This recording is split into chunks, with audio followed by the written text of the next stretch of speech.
All right, mic's on.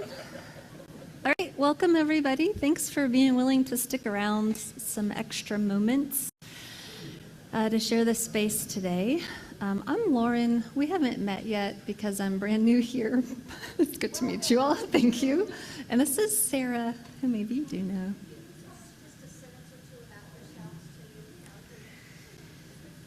Yes, short bio. I am a psychotherapist. I've recently moved here from Nashville to be nearer to family and so do that, and have been in community organizing work for a number of years. So here I am at this meeting place of talking a bit today about mental health and grounding ourselves, and also being strategic. And I'm Sarah. I am trained as a therapist, although I don't actually do that. I work in sexual and domestic violence advocacy at the state level in Kansas. Mm-hmm. Mm-hmm.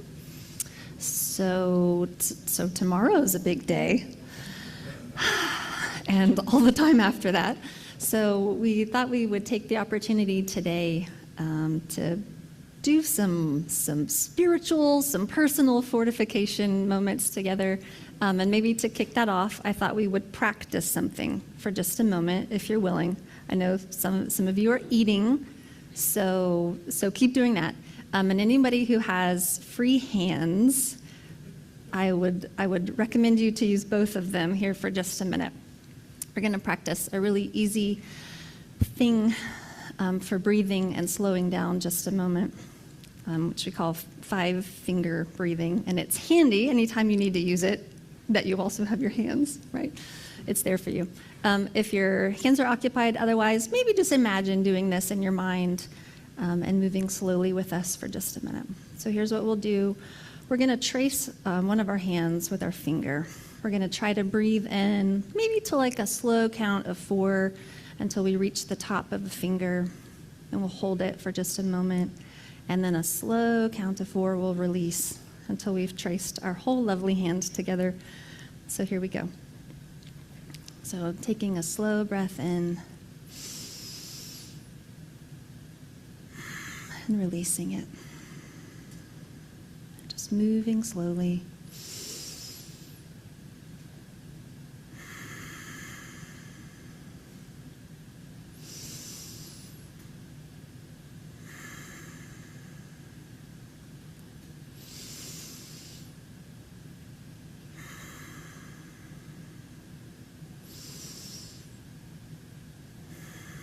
All the way down to the end.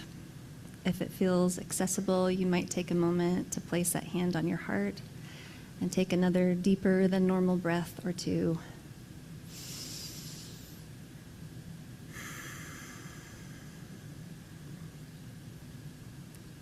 And then welcome to being maybe just a little bit more present in this space today.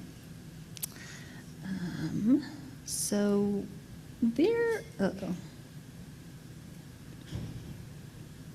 There we go. There's a lot of information coming at us lately, always, maybe to process, maybe more than humans can process. And the goal today is not to give you a whole bunch more information, but take a few small but useful points and really make some time to practice together and slow down a bit. So we liked this article by a movement strategist named Daniel Hunter.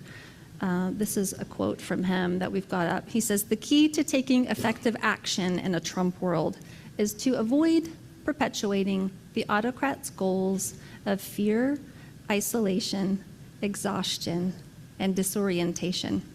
Right? Those are 4 big ones: fear, isolation, exhaustion, and disorientation. It's interesting that he's written this whole article about 10 points, 10 things you should do now that Trump is going to be the president. It's an article about how to move strategically to avoid, the rise of fascism, as we would like to do. And the first 4 points, which we'll spend a few moments on today, are deeply about our humanity and about our psychosocial well-being, being together. And we're going to spend a minute talking about that here together. Here are the 4 points, or I'm calling them practices, or the 4 movements we'd like to try and make together. Trusting ourselves, finding others that we can trust, grieving, and releasing what we cannot change. Easier said than done. Perhaps we have a lot of practice with things like this as a Peace Church community. That's the vibe I get so far, being quite new here. That we're intentional about becoming a community of resistance, not being in isolation, remembering the hope that we have, and taking faithful action together. And so hopefully these things will resonate already. We'll spend a few moments just giving a quick overview, and then really trying to take the bulk of our time together in some conversations in smaller groups. If you have to leave at any point, that's okay. Don't feel weird about it. We're just glad that you're here and spending some time with us. So I'll let Sarah get started on the first one. Okay. And just a quick show of hands, who had a chance to read the article already? Okay, maybe half and half. So hopefully this will be a helpful overview to give you a little bit of context for our group discussions. So, okay. The first 2 practices are really about building trust. And I don't think it's any secret that we are living in a time of heightened social distrust, right? There's a lot of skepticism and lack of trust in the media and institutions and science and experts, and even distrust in our own family members and friends and neighbors.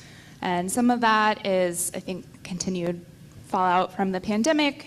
Some of it is just the very extreme political polarization that we find ourselves in.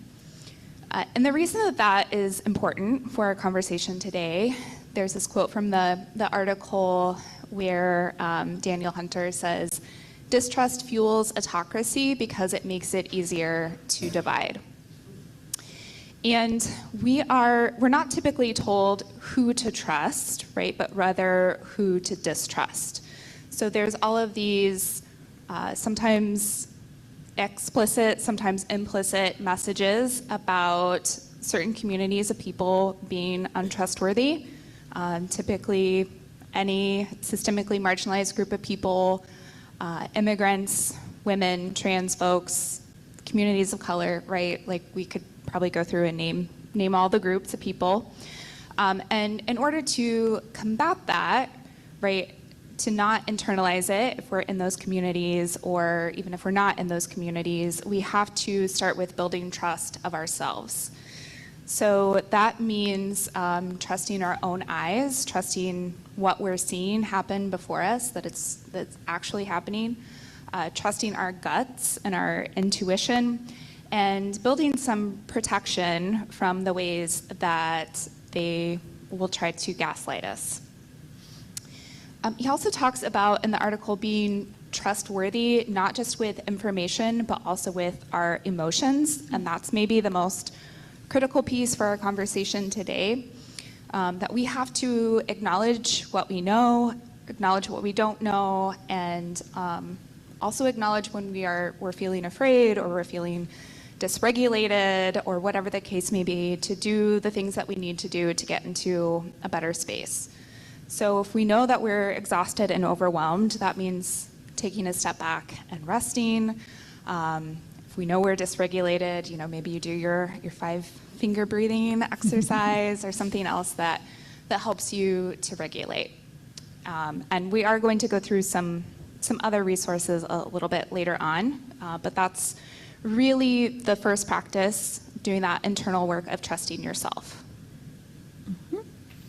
The second point makes good sense here, to find others you can trust, right? That's the whole point. There's this quote from Bell Hooks that lives in my mind. She says, "One of the most vital ways we sustain ourselves is by building communities of resistance, places where we know we're not alone," right? So the point maybe of being trustworthy is to be building those communities and resisting what Hunter calls the social isolation of the mind, right? Where we become so distrustful of others that we essentially become abandoned from each other. And our fear of the world, our loneliness in the world makes us all the more vulnerable. So we talked about a little bit the growing distrust of social institutions like, scientists, teachers, journalists, all of those things. And that's likely to just keep growing, right, as we face this future together.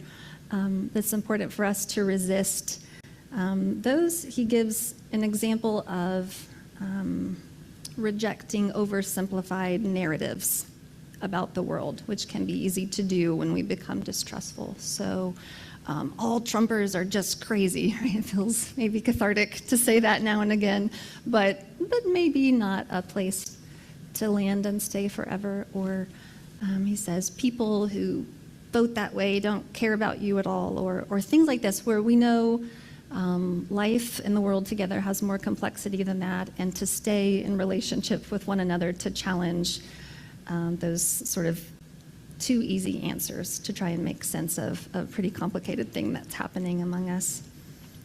He recommended, and maybe we already have a lovely practice of this that can be deepened, but to intentionally pursue deep and meaningful relationships with others where we can check in on purpose pretty regularly, especially if you have a small group of people who don't already think exactly like you do, right? Where we take some risk to show up, to know each other and be known, to share meaningfully, talk about our feelings even, and also laugh and play and enjoy a full life together. So if that's something that you're already doing well, that's going to be sustaining for this next while. And if that's a place where you might need to lean in, maybe the Peace Community is one of those places where you deepen your meaningful relationships, or maybe other places too, but a good time to consider that together. Okay, the third practice we're going to talk about is to grieve. And I think we have to acknowledge that there has already been loss. There will be more loss over the next 4 years, and potentially a lot of loss over the next 4 years. And we can ignore that, we can compartmentalize it, we can rationalize it, we can intellectualize it. Anybody prefer to intellectualize problems other than feeling sad about them? Just me? Cool, okay. Right, or we can grieve that fact. And Hunter says in the article that the inability to grieve is a strategic error. And the reason that he says that is because in 2016, when Trump was elected for the first time, there were a lot of people who were really shocked by the outcome of the election, and understandably so. But instead of acknowledging their feelings and moving through some of that, they just stayed in that sort of shocked place for the entirety of those 4 years, right? And just kept saying things like, I can't believe this is happening, and this is not who we are, and this is not my country, right? And it really prevented them from moving in a space to be able to actively resist, because they were just in a daze. And so the alternative to that is to actually make space to name and feel our feelings, whether that's sadness or rage or numbness or whatever the case may be, to give ourselves the opportunity to grieve and to cry and to breathe and to do whatever that we need to do so that we're not making that mistake of spending the next 4 years just in a daze. Okay, this one feels the hardest to me. Release that which you cannot change. We know the serenity prayer, right? The serenity to accept the things I can't change, the wisdom to change the things I can, and knowing the difference. That's not quite it. But I had totally forgotten that this was written by theologian Reinhold Niebuhr, watching the rise of the Nazis in Germany, right? That feels like an important point, thinking about where we are now. And yeah, hard to think about, acknowledging like there are just going to be some things I cannot address, right? I only have 24 hours at a time, and half of that, maybe I wish half of that, I have to spend sleeping and doing other things. It's just not possible. Hunter reminds us in this article, he says, chaos is a friend of the autocrat, right? There's so much pull to try and do everything that we can become very quickly exhausted and disheartened and not be able to do much of anything, right? And that is unwittingly helping the forces we are trying to resist. He recommends a practice that sounds fairly terrible to me, but important, and I have not tried it yet. But he says maybe all of us who participate in activism or resistance in one way or another ought to give it a try, right? To do some journaling or talking with friends and separating things out into 4 categories. 1, like issues I'll totally throw down on, like I'm there for it, I'm gonna commit a lot of energy to this, I'm really passionate about it, skillful, whatever the case may be. 2, issues I'll probably try to do a lot about. Issues I'll do, maybe some or to very little for it. And 4, the kicker, things that even though I care about a great deal, I'll probably do nothing, right? To be able to stand in the way of this. That feels really challenging to me, but the wisdom of it seems true.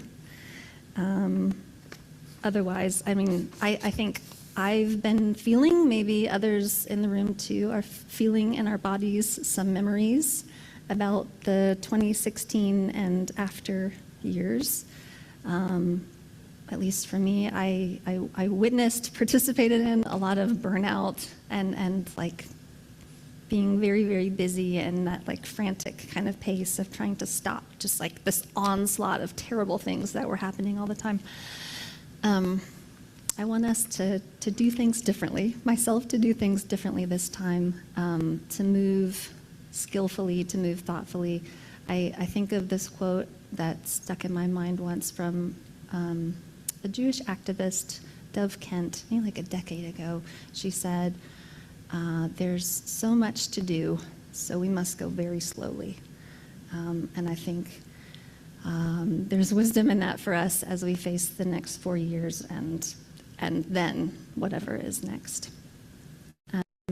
He points out, Hunter, in this article,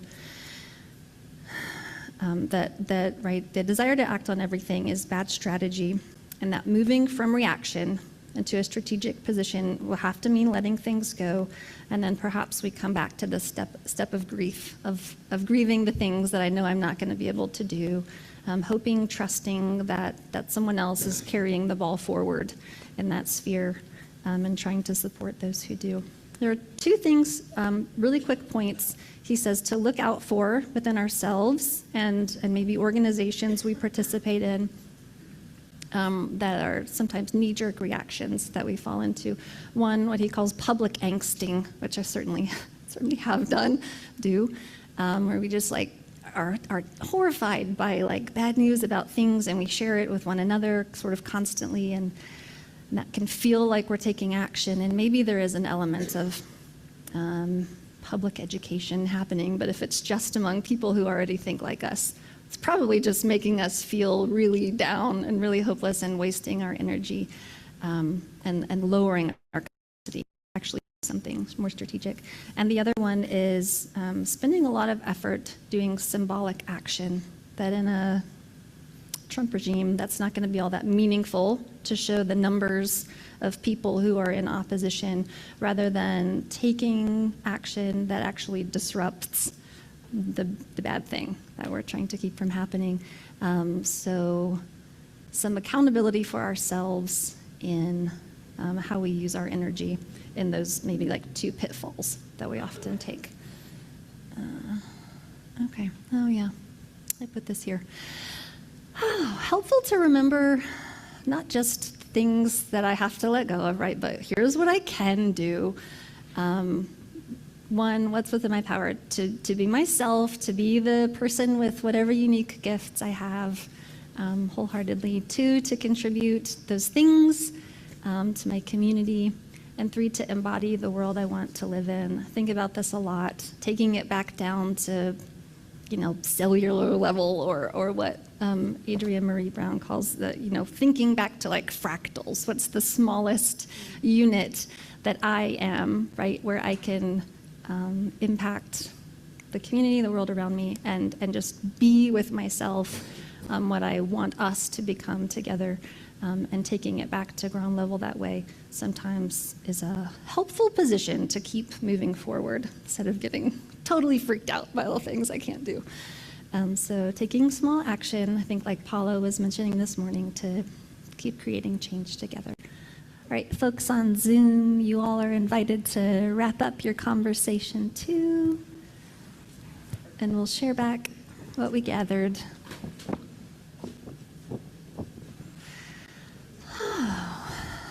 So maybe let's take a moment to gather up the wisdom that we heard across our different groups.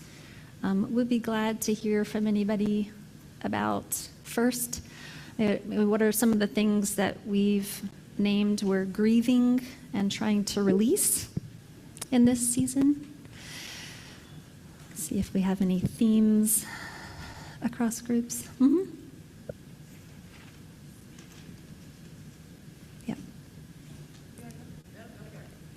Here's our list. Grieving our country, the loss of our country, the loss of kindness. I wondered about that, yes. The loss of our country, the loss of kindness, character, integrity, having a leader who is a role model, the daily onslaught of messaging. That's not what we're grieving, what we're going to experience. The assumption that we were a better people, grieving the loss that we thought we were better as Americans, that we had a certain idealism that we lived up to. Really grieving that we're going to have racism, meanness, social media, aggressive social media, being unhappy for the next 4 years, a sense that we're progressing to, we're grieving the loss of a sense that we're progressing to celebrate our diversity, that has slowed and is being threatened. People they're afraid of rapid change. People are not wanting progress. We're worrying about swearing at the TV news each night. Manipulation of the system to give too much power to the presidency. The short-term thinking, deregulation, exploitation of people and our environment. Wait, there's more. There's a lot shared. Actually, I think we're into the next question. So that's good. Thank you. Did you want to go? Anyone else? Sure. So we had life as we know it is over. What's fair and good doesn't seem to matter. A feeling like of doom and like that the dark ages are coming. We're also grieving our planet and climate change and the effect of all that, and then also just the feeling of that it's so overwhelming. There's so much to do that it's just what our children's future could be, the ability to believe the best in each other, the vision of America, and hardships for the fear that there'll be hardships for others while nothing changes for the wealthy and privileged, for a large majority of Americans. Thank you. Anyone from over here? Want to share back? You don't have to. I could read ours, but you guys thoroughly covered the sentiments are the same a lot. Hope for the future, concern for the values that our country represents, concern for the minorities in our country, all varieties of minorities, populations, concerns for those that live in poverty. What are the prospects for justice in this country, the justice system, and a government under Trump? And how long will it take, how many generations will it take for our country to recover from the setback or potential damage that could be done? Okay. And then what about ideas about how we're staying grounded, how we're building communities of trust and resistance? The final two questions were about like, how will you use your energy to focus on movement work? And then what might you need, what might you bring to the peace community as like one place that we're doing that? Anybody have? Just to make sure the Things to online share? folks get a chance to share. Knowing I have agency and can apply it, practice what I love, friendships, diverse friendships where communication is open and respectful, attention to breath, opposition to distraction. And then this is kind of the next question. Joining a group that supports resistance, a volunteer. How can we be disruptive effectively rather than kind of just being angry and showing up at marches? Although I think showing up at marches is important too. Yeah, sure. It is. A lot of the things that we did the first round. Put energy into supporting populations who are economically disadvantaged. Mm-hmm.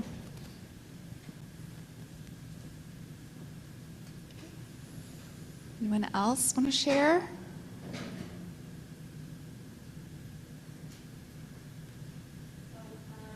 Yeah, I see some things coming through the Zoom chat. That's my mom.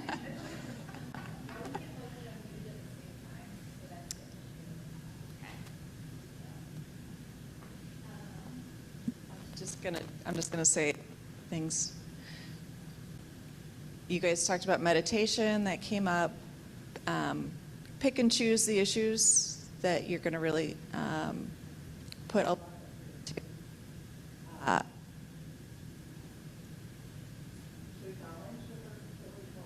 You talked about acknowledge that Trump is president and our country is in this place, so how are we going to accept that and take action, move ourselves into action, not just a state of disbelief? Look for shared values with people that we know have maybe a political viewpoint different than our own, but try to figure out how to connect over shared values and maintain those relationships instead of simply breaking them. If you don't have time to support every issue, maybe think about maybe making even a small monetary donation so that you feel like you're doing something. You're not powerless, even if you can't put your energy behind everything. Being ourselves in the world to represent the values that we want the United States to be, what we want our community to be. So be in the world and be ourselves so we can have impact in our interaction with others. And then make a goal, as someone said, make a goal maybe every day if you hear a statement from Trump or from the administration that seems negative, maybe make that a goal for yourself to do one small positive good thing, say one nice thing to someone else, something to lift someone else up in the world that day as your own small way of counteracting the negativity. And then for Peace Church, we said we value the community and something we thought might be interesting would be to have a list of all the different people in the church that are associated with or connected with different volunteer and political organizations, so that if someone wants to get involved volunteering with Planned Parenthood or with a literacy organization or something, you would know who to talk to get connected with those organizations. I'll read some ideas from the chat to you really quickly. Some losses folks in our online community are grieving are just the climate, loss of morality, loss of a feeling of safety, loss of calmness, maybe in our political discourse. Let's see, strategies. Peace Church is a lifeline. Not giving into the idea that there are only two sides, working on building new alliances with people who are different, sharing information to help educate ourselves and others, getting involved, small kindnesses that we can do for each other make a difference, if only one at a time. Other losses or concerns, loss about things like Medicaid, disability services, and other maybe safety net resources, and just generally free speech. Yes, that is an item of concern, for sure. Anybody else want to share back? Or we've got some resources to share, and then a closing if people are getting hungry. Okay. Okay. Do we pass out the cards, the Finding Steady Ground cards? Oh, there they are. They got. Okay. I think there's some more under. Okay. Yeah, I think we moved to that pile. I can pass those out. Great. So as Paula mentioned earlier, these are just some ideas if you are feeling overwhelmed, not sure where to start, things you can commit to. So she made these fancy little cards if you want to stick it on the fridge or stick it by your computer or somewhere that you'll see it and be reminded of these practices and strategies that you can use. So we just wanted to give you something tangible to take away with you. And then I think I'm going to close us out with a poem. We thought poetry would be a nice way to kind of wrap up this session. So this is a poem by Audette Fulbright Folson called Prayer for the Morning. Did you rise this morning broken and hung over with weariness and pain and rage, tattered from waving too long in a brutal wind? Get up, child. Pull your bones upright, gather your skin and muscles into a patch of sun. Draw a breath deep into your lungs. You will need it, for another day calls to you. I know you ache. I know you wish the work were done, and you, with everyone you have ever loved, were on a distant shore, safe and unafraid. But remember this, tired as you are not alone. Here and here and here also, there are others weeping and rising and gathering their courage. You belong to them and they to you, and together we will break through and bend the arc of justice all the way down into our lives.